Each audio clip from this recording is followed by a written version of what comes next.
அவன் நீட்டு தேர்வு எது கொண்டாந்தான் தெரியுமில்ல? உன்னுடைய பாடத்திட்டத்துக்கு கேள்வி கேட்க மாட்டான்.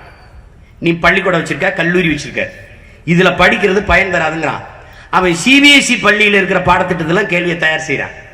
இப்ப உன்னைய இந்த நீட்டு தேர்வு மூலமா வலுக்கட்டாயமாக சிபிஎஸ்இ பள்ளிக்கு நகர்த்துறான். உன்னைய இதுல போய் படிச்சாதான் நீ மருத்துவராக முடியும்ங்கிற நிர்பந்தத்தை உனக்கு தள்ளுறான். அங்க போனா நீ கட்டாயமா ஹிந்தி படிக்கணும், கட்டாயமா சமஸ்கிருதம் படிக்கணும், தமிழ் படிக்கவே முடியாது. எப்படி அடிக்கிறான் பாரு உன் தாய்மொழியை. ஒரு தேசிய இனத்தின் முகத்தை சிதைச்சு அவனை அடையாளமற்றவனாக்கி நீ இந்தியன் என்று சொல்லுங்கிறான். இதான் அவனுடைய நுட்ப அரசியல். இப்ப சிபிஎஸ்இ பள்ளியில நீ சான்சிராணியே படிப்ப, உன் பாட்டி வேலுநாச்சியார படிக்க மாட்ட. நீ சர்தார் வல்லபாய் பட்டியல படிப்ப, ஆனா உன் பாட்டன் வஉசி நீ படிக்க மாட்ட. நீ வீர சிவாஜியை படிப்ப, உன் பாட்டன் தீரன் சின்னமலையோ, புலித்தேவனையோ, மருதுபாண்டியரையோ, சுந்தரலிங்கத்தையோ, அழகமுத்துக்கோனையோ நீ படிக்க மாட்ட. பெரும்பிடுகுன்னா அவனுக்கு யாருன்னு தெரியாது, அவனுக்கு பேனு பொடுகுதான் தெரியும், பெரும்பிடுக தெரியாது. நல்லா நீ விளங்கணும். வரலாற்றில் இருந்து உன்னை மறைக்கிறான்.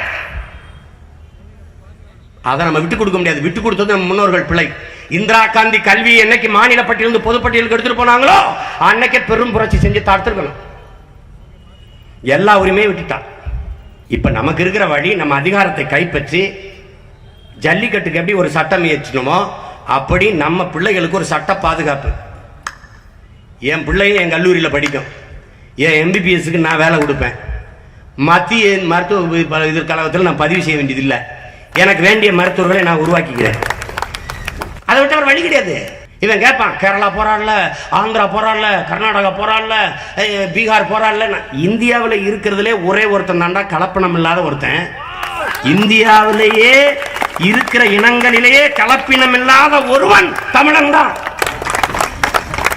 இந்த நிலப்பரப்பு முழுதும் பரவி வாழ்ந்த நாகர்கள் நகர்த்தி நகர்த்தி கொண்டாந்து இங்க வச்சிருக்க, கால் மாட்டில் வச்சிருக்க.